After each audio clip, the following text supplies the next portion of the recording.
Imagine walking down a really busy, noisy street in a brand new city. Oh yeah, just total chaos. Exactly. You are surrounded by the sounds of traffic, people talking really fast on their phones, just the general chaos of urban life. Right. Then you walk up to a set of heavy glass doors. You pull them open, step inside, and instantly all of that noise just vanishes. It's like flipping a switch. It really is. The silence is actually shocking because you are standing inside a massive public library. You look around and everyone looks like they know exactly what they are doing. Of course. People are typing quietly on computers. People are walking purposefully down long aisles of shelves. And you are just standing there, surrounded by thousands and thousands of books. And you just feel completely lost. Yeah. You want to ask for help to find something. But the thought of walking up to a desk, breaking that perfect, heavy silence, and asking a question in a language you are still learning, it can cause instant anxiety. Oh, absolutely. Your heart starts beating faster. You feel like the moment you open your mouth, everyone in the building is going to turn and look at you. That is a very real, very physical reaction. Yeah. And it is incredibly common. When you are learning a new language, you already have a lot of cognitive load, meaning your brain is working extra hard just to process words. Right. But stepping into a space that has its own unspoken cultural rules, like a library, well, that adds an entirely new layer of pressure. Because it's not just the language anymore. Exactly. You are not just translating words in your head anymore. You are trying to translate the entire environment. You're standing there asking yourself, am I even allowed to be in here? Yeah, where do I go first? Right. What if I use the wrong word and sound foolish in front of all these quiet, intensely focused people? The fear of standing out is just so powerful. It really is. And that instant anxiety, that feeling of not belonging, that is exactly what we are dismantling today. Yes, we are. We have this fantastic audio lesson from an English learning guide featuring these two instructors, Alex and Charlotte, and we are going to pull it apart. We want to show you exactly how to navigate these spaces without the panic. It's a great source. Really practical. Our mission for this deep dive is to completely demystify the library experience in English-speaking countries like the US, the UK, Canada, and Australia. So important. We are going to explore the vocabulary you actually need, the cultural norms of these quiet spaces, and how you can walk in there feeling like an absolute local. Without the stress. Exactly. Okay, let's unpack this. You are standing inside those glass doors. The panic is setting in. What is the very first move you should make? So the very first step, the gateway to absolutely everything the library has to offer is establishing your local identity. Okay. You need to get a library card. This is crucial because public libraries in these countries are not just dusty rooms where old books go to die. Right, they're not just storage. Not at all. They are incredibly active, vibrant community hubs. Yes, they have millions of books, but they also offer free movies, free internet access, community classes, and safe, warm spaces for people to simply exist. Wow, so a lot of resources. A huge amount. And because they offer so many valuable resources, you cannot just walk up, say hello, and ask for a card. You have to prove that you actually live in that specific neighborhood or city. Wait, let me stop you there because I have to push back on this a little bit. Sure. If this is supposed to be a free, welcoming community space like a public good, why do they gatekeep it with administrative paperwork right at the front door? It's a good question. It just feels incredibly intimidating to someone who just moved to a new country.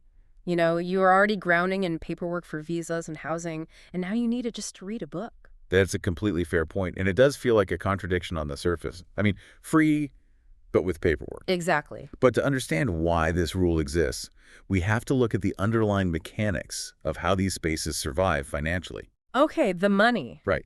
In places like the United States or Canada, public libraries are usually paid for by local taxes. Ah, I see. That means the people who live in that specific town or that specific city district, they pay a small amount of money from their income or property taxes to the local government. And that money goes to the library? Yes. That specific pool of money is what keeps the library lights on, it buys the new books, and pays the staff's salaries. Okay, that makes sense. What's fascinating here is how a simple piece of mail, like an electricity bill, becomes a golden ticket to these resources. The library isn't trying to be unfriendly. They simply have an obligation to make sure that the people utilizing these heavily funded free services are actually the people contributing to that specific community's tax base. Okay, when you explain the financial mechanics of it, that makes a lot more sense. It is a shared resource funded by the neighbors, so you have to prove you are a neighbor. Precisely. And that brings us to this very serious-sounding phrase you will hear a lot. Proof of address. Yes, that Yeah. phrase. The guide highlights that you will be asked for a photo ID, like a passport, and a proof of address. Proof of address sounds so formal. It really does. It sounds like something you need to buy a house, not borrow a novel. It does sound legally intimidating. Yeah. But when they ask for a proof of address, they are really just looking for something very practical and concrete that connects your name to a physical building in their neighborhood. Right. You cannot just write your new apartment number on a piece of paper and hand it to them. They need an official document that was physically delivered to your home by the Postal Service. So what's an example of that? Well, the most common and widely accepted example of this is a utility bill. A utility bill. Let's break that down for a second, because for language learners, that word utility can be confusing. Absolutely. A utility is simply a basic, essential service that your home requires in order to function properly. Like what? We are talking about your electricity, your water, or your home internet service. Every month, the electricity company sends a bill to your house asking for payment. And it has your name on it. Exactly. That piece of paper will have your full legal name and your current address printed right on it. If you walk into the library and hand them that electricity bill, it tells the library staff, hey, this person officially lives here. They pay for electricity in our town. They belong here. It's basically a geographical fingerprint. That's a great way to put it. And if you just arrived and haven't received a bill yet, the guide notes you can also use a lease agreement. Right. That is the formal contract you sign with your landlord when you rent an apartment. Or you can use a bank statement, which is the official monthly letter from your bank showing your money. Also very common. The beautiful part is once you hand them this paperwork, that is the end of the hurdle. Exactly. The administrative burden is a one-time event. They look at your passport, they look at your electricity bill, they type your name into their computer, and they hand you a physical library card. Just like that. And it is completely free. There is no monthly membership fee. You are now officially a registered member of that community. And the phrase you need to initiate this whole process is wonderfully simple. You just walk up to the main desk near the entrance and say, "Hi, I'd like to apply for a library card."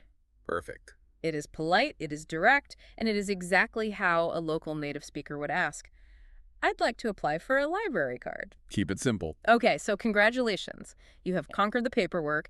You have this shiny little card in your hand. Step one complete. But now you turn around and you are facing a massive warehouse of information.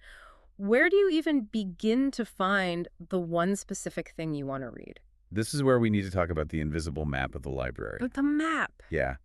Decades ago, finding a book was a very physical, tactile process. You had to use something called a card catalog. Oh, wow. I remember those. Right. These were giant, heavy wooden cabinets with hundreds of tiny little drawers. Inside those drawers were thousands of small paper cards, each one typed by hand, detailing a single book. That sounds exhausting. It was. You would have to manually open a drawer and flip through the cards one by one with your fingers to find what you wanted. It sounds so romantic in a historical way, but also incredibly frustrating if you were in a hurry. It was certainly time-consuming. Yeah. But today, thankfully, the map has been completely digitized. When you walk in, usually right near that main desk, you will see a row of computer screens. Okay. These are connected to the library's digital catalog. This is essentially a localized search engine. It is like Google, but it only searches for items physically located inside that specific building or library network. And searching is very intuitive. The audio guide breaks it down really clearly. You can search by author, meaning the person who actually wrote the words. Right. You can search by title, which is the exact name of the book. Or if you don't know exactly what you want, you can just search by keyword. That's the most common way, I think. Yeah. If you suddenly decide you want to learn how to fix a bicycle, you just type in the keyword bicycle, and the computer will generate a list of every single book they own related to that topic. Once you find a book on the screen that looks interesting, the computer's going to give you two critical pieces of information. Okay, what's the first one? The first is the status tag. This tells you the physical reality of the book at that exact second. It will either say available or checked out. Okay, that seems straightforward. Yeah, if the screen says available, you are in luck. That means the book is currently sitting quietly on a shelf somewhere in the building, waiting for you. Awesome. But if it says checked out, it means another member of the community has already borrowed it and taken it to their home. You cannot get it today. That is a vital distinction to understand before you go wandering around looking for something that isn't even in the building. Definitely. Now, assuming the book says available, we hit the second critical piece of information. And this is the part that always gives me a headache. I know what you're going to say. The computer gives you a call number. Yep. The guide describes this as a magic turd. And I think that's generous. It feels more like a mathematical riddle. It can absolutely feel like a riddle. But it is actually a highly structured geographical coordinate. Think of the call number exactly like a GPS coordinate for a single specific book. Okay, like a GPS. Exactly. When you use GPS on your phone, it uses latitude and longitude to pinpoint one exact location on the surface of the Earth. Right. The call number does the same thing for the library. It tells you the exact floor, the exact row of shelves, and the exact physical position of one single book among hundreds of thousands of others. Right, but why does the coordinate have to be so complicated? Depending on where you are, you might see the Dewey Decimal System, which uses long strings of numbers and decimals like 641.59. Very common in public libraries. Or, if you are in a university library, you might see the Library of Congress system, which uses a mix of letters and numbers. It honestly just makes me feel a bit foolish when I look at this long code and then look at a giant room full of shelves. Why can't they just put all the science books in a room labeled science? It is a fair question, and it is a frustration shared by many native speakers too.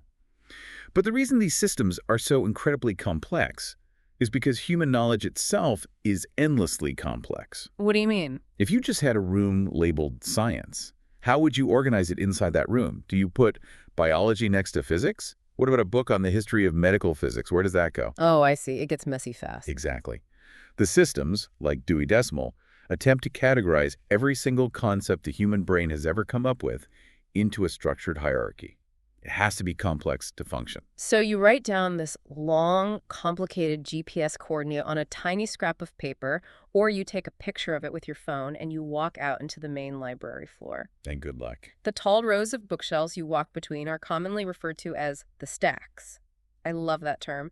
It paints such a vivid picture of these towering walls of information stacking up to the ceiling. It creates a very specific atmosphere walking through the stacks. And this is a perfect moment to normalize a very common experience. You have your call number, you walk into the stacks, and you become completely lost. Yes. You are staring at the sides of the shelves trying to understand the numbering system, you are walking in circles, and you cannot find the book. And as a language learner, your immediate internal thought is, I am failing. I don't understand how this country works. My English isn't good enough to understand this system. Exactly. But the truth is, being lost in the stacks has absolutely nothing to do with your language skills. Really? Truly. These organizational systems are confusing for everyone. Local native speakers who have lived in the city their entire lives write down the call number, walk into the stacks, sigh in frustration, and wander aimlessly. That's hilarious. It is a universal human experience to feel lost in a large library. You are not failing. You are participating in a shared cultural ritual of confusion. I find that so deeply reassuring. Okay, so you are wandering the stacks and you finally admit defeat. The digital map didn't help. Wandering didn't help. This means you have to transition to the next phase, which is relying on the human element. You have to ask for help. You have to go ask for help. And for someone learning English, this is often the single most terrifying part of the whole trip. Breaking that heavy silence we talked about earlier. Yes. You are in this incredibly quiet space. Everyone looks so serious. The internal monologue is screaming, do not bother anyone. Your accent is too strong. You won't use the right grammar. You are going to waste their time. Just leave without the book. That internal monologue is a powerful barrier. It is a classic lack of self-advocacy caused by cultural and linguistic insecurity. So how do we beat that? We need to radically shift your perspective on this. You are not bothering anyone. Mm-hmm. You need to locate a specific desk, usually called the reference desk or the information desk. Yeah. The person sitting behind that desk is a librarian. And we need to view librarians not as security guards of the books, but as superheroes whose literal job is to rescue you from confusion. I love the superhero analogy. They aren't sitting there hoping everyone stays quiet. They went to university, often getting a master's degree, specifically to learn how to help people find information. Yes. They are waiting for you to come ask a question. Precisely. They are trained professionals in the architecture of information. And the best part is if we connect this to the bigger picture, you do not need complex, advanced English to unlock their help. You really don't. You do not need to apologize for your English, and you certainly do not need to try and explain the Dewey Decimal System to them. You just need a polite, simple phrase. The guide gives us the perfect phrasing for this. You walk up to the reference desk and you simply say, "Excuse me, could you help me find this book?" So simple. And you just show them your phone or your piece of paper with the title or the call number. That's it. "Excuse me, could you help me find this book?" Or, if you are looking for a general area, you can say, "I'm having trouble finding the history section." Notice how clean and direct those sentences are. "Excuse me" acts as a polite attention getter, and then you state your need clearly. And what happens next? What happens next is usually wonderful. The librarian won't just point vaguely into the distance. They will often physically stand up, walk with you into the maze of the stacks, instantly decipher that confusing call number, and pull the exact book you want right off the shelf for you. They navigate the maze so you don't have to. Okay, so you have successfully enlisted the help of the superhero librarian. The book is physically in your hands. Now we arrive at the transaction phase. Right, time to leave. How do you actually get this book out of the building without the security alarms going off? This brings up a fascinating linguistic nuance regarding how we talk about library transactions. If you are holding a book and you want to leave with it, your brain might logically translate your desire into the sentence, "I want to take this book."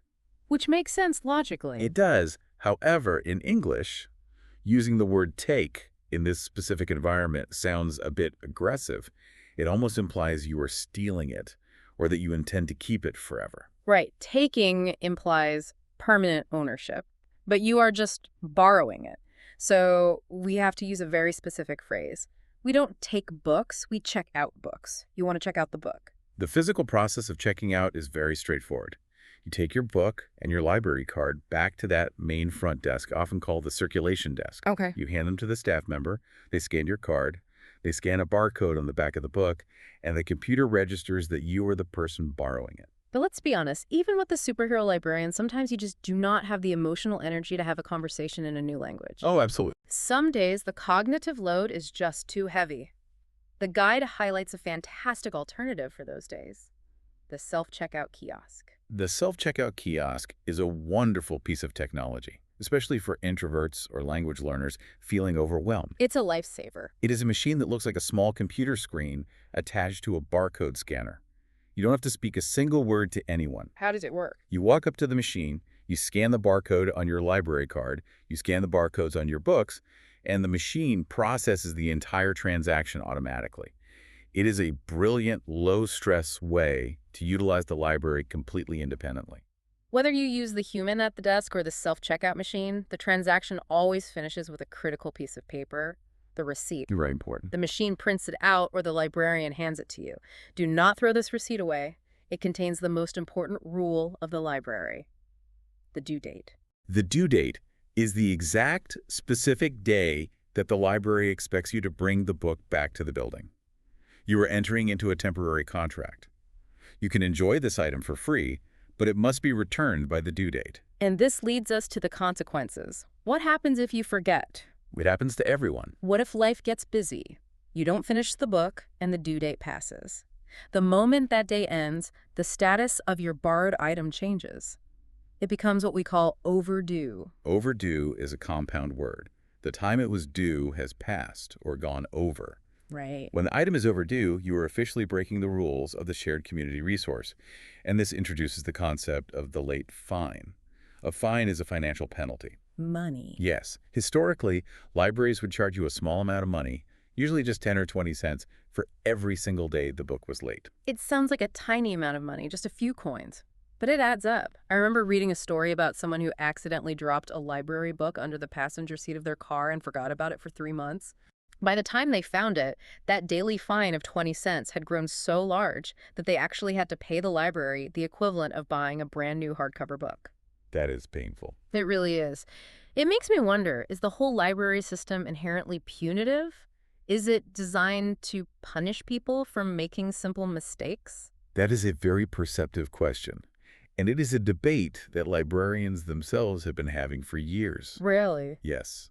Historically, yes, the fines were intended to be a strict incentive to force people to return items so others could use them.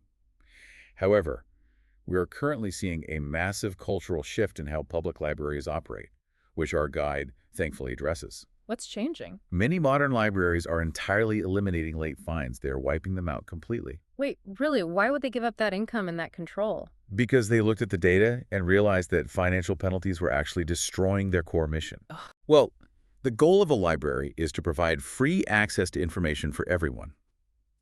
But what was happening is that lower-income families, or people who were struggling financially, would accidentally get a small late fine, panic because they couldn't afford to pay it, and then simply stop going to the library altogether out of shame or fear. Oh, that's terrible. It is.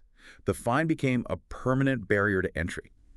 So to remain truly accessible to the entire community, many libraries now simply ask that you return the book whenever you can, and they will not charge you a single cent in late fees. That is incredibly uplifting. It reinforces the idea that the library is a public good, not a business trying to profit off your forgetfulness. Exactly. It really changes the feeling of the space from a place of strict rules to a place of genuine community support. It absolutely does. However, we must stress that even without the threat of a financial fine, you should still respect the system. If you realize a due date is approaching and you need more time to finish reading your novel, you shouldn't just ignore it. Right. You can manage this proactively by renewing your item. Renewing. This is a great tool. Yes. Renewing simply means you are officially asking for an extension. You can usually do this by logging into your account on the library's website, or even by calling them on the phone. That's easy. You click Renew, and the computer gives you a brand new later due date. It keeps your account in good standing and lets the library know you haven't lost the item. So we have just walked through the entire physical and psychological journey of using the library. From proving you belong with a utility bill, to navigating the confusing coordinates of the call numbers, to asking a superhero for help, and finally checking out without the fear of massive fines. A full journey. But to make sure you can execute this journey flawlessly in real life, we need to transition into a targeted linguistic breakdown. We need to look closely at the vocabulary that powers this whole experience. This is key. In any specialized environment, there is a core set of vocabulary words that function almost like a secret passcode. I love that. If you know these words, you can navigate the environment seamlessly. We are going to integrate these essential terms, which we can think of as your pocket words, into our understanding of the library's life cycle. Here's where it gets really interesting. What I love about focusing on just a few core phrases is that it acts like an invisibility cloak for language learners. How so? Well, if your grammar isn't perfect or if you have a strong accent, it truly does not matter. If you confidently deploy these specific words in the right context, you instantly signal to the staff that you understand how their system works. You sound like a local. Let's follow the life cycle of a book to see how these words operate in context. Okay. The cycle begins at the moment of acquisition, which requires our first core phrase, check out. Check out. As we discussed, this is the action you take to borrow an item. Notice that it is a two-word phrase, a verb followed by a preposition. You don't just check a book, you check it out. The word out physically implies movement. You are taking the item from the inside of the library to the outside world. If you walk up to the desk, you can simply say, "I am ready to check these out, please." It is an action you perform. And remember, the library offers much more than books. You might say, I didn't know you could check out video games with a library card. That's true. Once you perform the action of checking out, the life cycle moves to the management phase, which is governed by our second core concept, the due date. A due date is the anchor of your responsibility. It is the specific calendar day the item must be returned. And what is so useful about learning this phrase is that its utility extends far beyond the library walls. You will encounter due dates constantly in an English-speaking culture. Oh, everywhere. Right. It is the universal term for a hard deadline. When you rent an apartment, your rent payment has a due date. If you take a university class, your final essay has a due date. If you get a traffic ticket, paying the fine has a due date. In the context of the library, you might casually ask a friend, "Do you know how to check the due date online? I lost my receipt." It is a fundamental concept for managing adult responsibilities. Okay, so you know how to check an item out and you know the due date. But what happens if we rewind the life cycle a bit? You search the catalog for a specific book, and the screen says it is already checked out by someone else. So frustrating. You don't just give up and walk away. You use our third core phrase to manipulate the system. You place a hold. Place a hold. To place a hold is to reserve your spot in line. It is a directive you give to the computer system. You are saying, when the current borrower returns this item, do not put it back on the public shelf. Hold it specifically for me. Notice the phrasing here. You place a hold on something. I want to place a hold on the new Stephen King novel. And the emotional payoff of this system is fantastic. A few weeks later, you are sitting at home and you get an email from the library saying, your hold is ready for pickup. It honestly feels like someone bought you a surprise present. It is a wonderful system of delayed gratification. But let's look at the negative side of the life cycle. Uh-oh. Let's say you checked out a book. The due date has come and gone and you forgot to renew it. Your item has now entered a new state of being, described by our fourth core word, overdue. Overdue is an adjective. It describes the condition of the book and, by extension, the condition of your account. My books are overdue. You want to avoid this word. You really do. If you walk into the library with a stack of overdue books, the staff might say, we need to clear your overdue items before you can check out anything new. It is the word that triggers the rules and the potential fines. And finally, when you need to resolve any of these situations, whether you need to find a book to check out, you need to pick up a hold, or you need to apologize for an overdue item, you must navigate to our fifth and final core concept, the reference desk. This is the physical location of the superhero librarians. It is the safe zone for questions. If you are ever confused, if the computers aren't working, or if you just feel lost, you stop what you are doing and you look for the sign that says reference. These concepts, checking out, managing due dates, placing holds, avoiding overdue status, and utilizing the reference desk, they form a complete operational framework.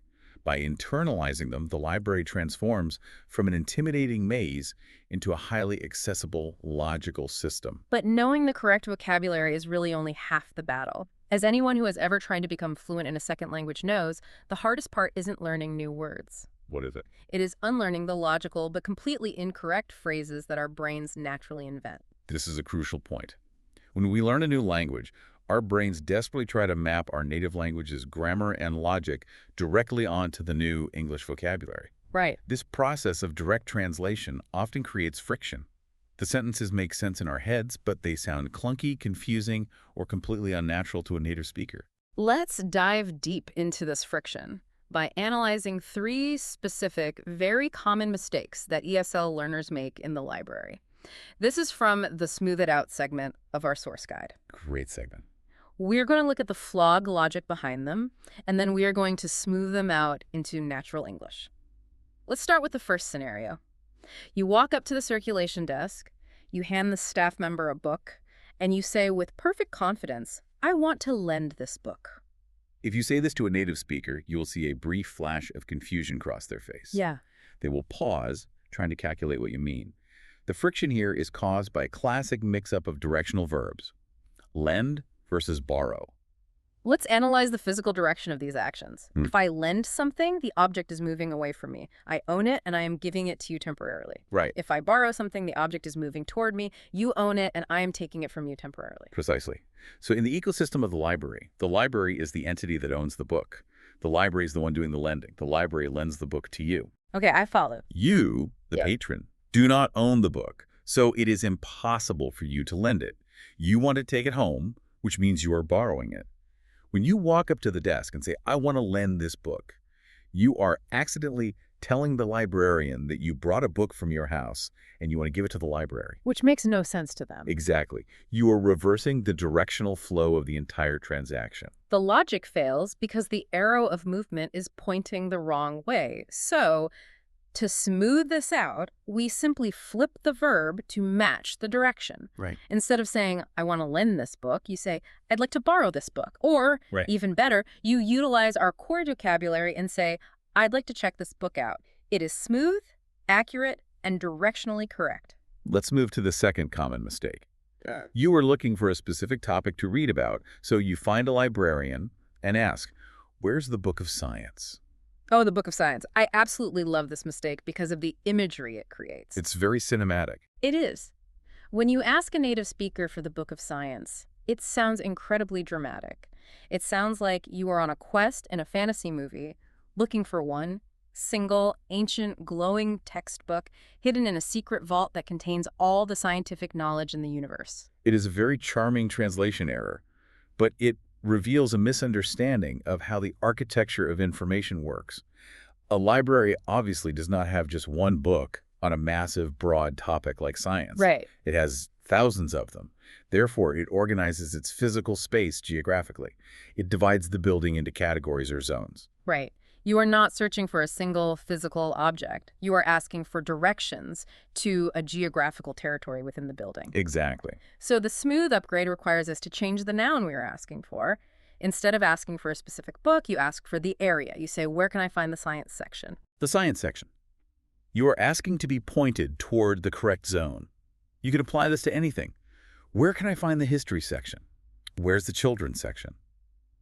It immediately signals that you understand the geographical layout of the library. This brings us to the third mistake, which I think perfectly highlights the incredible creative logic of language learners.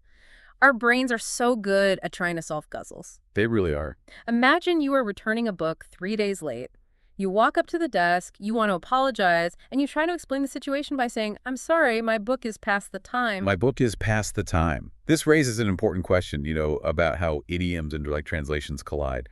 When you deconstruct the logic behind this mistake, it is actually brilliant. How so?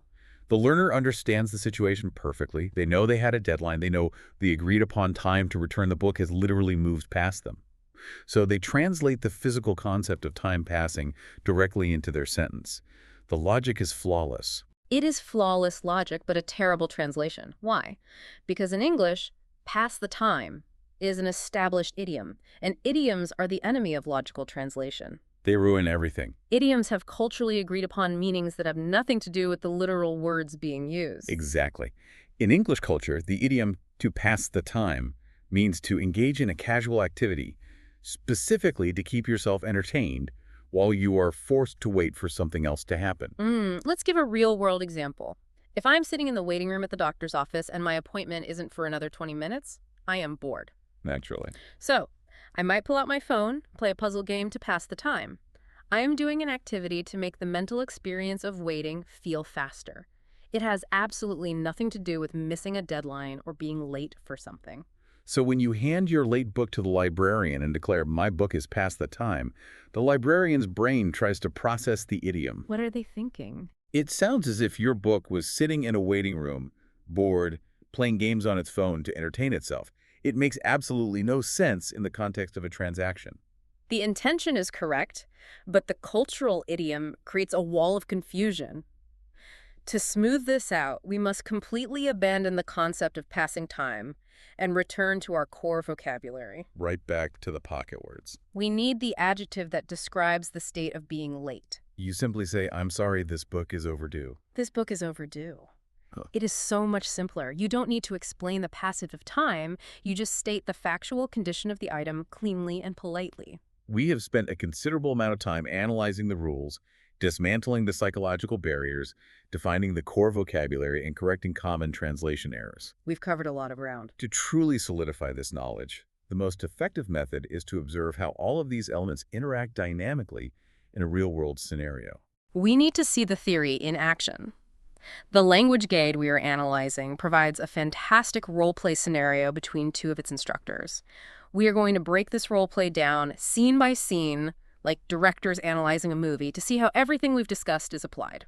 In this scenario, one instructor, Charlotte, is playing the role of an international university student who has just moved to the city and desperately needs to do research for an academic essay. Okay. The other instructor, Alex, is playing the role of the local librarian. The scene opens at the reference desk. The student approaches and initiates the interaction beautifully. She uses the exact polite phrasing we discussed. Hi, excuse me, are you the librarian? Very polite. She establishes contact clearly. She then immediately explains her situation, saying she is a new student and needs to do research, but instantly we hit the first plot twist. She doesn't have an account. This is a moment of potential anxiety, but notice how the dynamic remains calm. The librarian does not act like a gatekeeper denying entry. He acts as a facilitator. How does he handle it? He gently asks for the required gateway documents. He says, "No problem. Do you have a photo ID and some proof of address with you, like a lease agreement or a utility bill?" And the student is prepared. She doesn't panic at the phrase proof of address. She hands over her international passport for the photo ID, and she hands over the electricity bill for her new apartment as the proof of address. Perfect execution. The librarian types for a moment, hands her a card, and just like that, the first major hurdle is cleared. The administrative barrier is gone. With her identity established, the narrative shifts to the architecture of information. The student explains she needs to research the history of architecture, but she confesses, "I tried using the computer catalog over there, but I'm a bit confused by the numbers." This is such an important moment to highlight. She admits confusion. She doesn't pretend to understand the Dewey Decimal System. Right, she's honest. She acknowledges she is lost, which allows the superhero librarian to step in. He explains that the architecture section is located geographically on the 3rd floor. However, the drama of the role play increases. The student isn't just looking for a general section. She needs a specific, highly recommended textbook called Modern Cityscapes. And what happens? The librarian types the title into his computer, checks the status tag, and delivers the bad news. The book is not available. It is currently checked out by another patron. The resource she desperately needs is blocked. The student expresses her stress, saying, "Oh no, I really need it for my paper next week. Is there anything I can do?" And this is where the librarian deploys the perfect solution using our core vocabulary. What does he say? He says, "Don't worry, I can place a hold on it for you right now." He smoothly executes the system of delayed gratification. He explains that he will reserve her spot in line. The system will automatically send her an email the moment it is returned, and she can pick it up safely right there at the reference desk. But the student, thinking logically, asks a very natural follow-up question. But what happens if the person who has it right now doesn't return it on time? A very smart question. And this is where the role play introduces a fascinating piece of cultural context regarding consequences, completely separate from financial fines. The librarian explains that if the current borrower keeps the book past the due date, making it overdue, the library will freeze their account. Freeze the account. Yes, freezing an account is a highly effective, non-punitive consequence. It means that until the overdue item is returned, that person cannot borrow any more physical books, they cannot use the public computers, and they are blocked from accessing digital audiobooks or movies. It is a brilliant system. It doesn't put them in financial debt, but it completely cuts off their access to the community resource until they respect the shared rules. It works really well. The librarian assures the student that because of this freezing rule, people almost always return their items very quickly. The narrative arc of this short role play is incredibly dense and highly educational. In under 2 minutes of simulated conversation, it moves from account creation and identity verification to navigating the physical space, managing blocked resources with holds, and understanding the behavioral rules of overdue items. And most importantly, I want you to pay attention to the tone of that entire interaction. The student made demands. She was confused by the computers. She didn't have an account. But the librarian remained calm, patient, and intensely helpful. He didn't rush her. He even offered to leave his desk and physically walk her up to the 3rd floor to look for alternative books. The tone is the ultimate lesson here. The library is arguably the safest, lowest pressure environment that exists for practicing conversational English in the real world. Really? You think so? Oh, definitely. Librarians are literally trained in patience. They are trained in the art of the reference interview, which means they know how to gently ask questions to figure out what you want, even if you are using the wrong words or struggling with grammar. They will not judge your accent. They will not correct your verb tenses. They simply want to connect you with the information you are seeking. It is a controlled, supportive environment. Let's take a moment to look back at the journey we have navigated during this deep dive. It has been a comprehensive journey. We started outside those heavy glass doors, feeling the weight of language anxiety. We learned how to step inside and confidently establish our identity using an electricity bill as our proof of address. We conquered the digital catalog. Right, understanding the vital difference between a book being available on the shelf or checked out in someone else's home. We demystified the intimidating magic code of the call numbers, accepting that whether it's the Dewey Decimal System or the Library of Congress, it is perfectly normal to feel lost in the stacks. We reframed the intimidating silence of the building, learning to view the reference desk not as a place of judgment, but as the domain of superhero librarians waiting to assist us. We mastered the transaction phase, learning to check out our items and respecting the strict boundary of the due date. We explored the shifting cultural landscape of late fines, discovering that many libraries are prioritizing accessibility over punishment. We equipped ourselves with the essential pocket words checkout, due date, place a hold, overdue, and reference desk that act as an operational framework for the entire experience. And crucially, we smoothed out the friction of direct translation. That was so interesting. We learned to respect the directional flow of borrowing versus lending. We learned to ask for geographical sections rather than singular books of science. And we untangled the idiom of passing the time to accurately state when an item is overdue. Mastering this highly specific microenvironment, the public library might seem like a small, perhaps even trivial thing compared to finding a job or renting an apartment. It might seem that way. But as our guide emphasizes, it is an absolutely massive psychological confidence booster for anyone navigating life in a new English-speaking country. When you conquer the library, you prove to yourself that you are capable of decoding the complex cultural and administrative systems around you. You prove that you can figure things out. You transition from being an overwhelmed outsider looking in to a participant who possesses the exact tools and vocabulary to function smoothly within a quiet, highly structured environment. So true. So, what does this all mean? Before we wrap up today, I want to leave you with one final, broader idea to ponder. We have spent this entire time talking about the library as a space defined by books, rules, and vocabulary.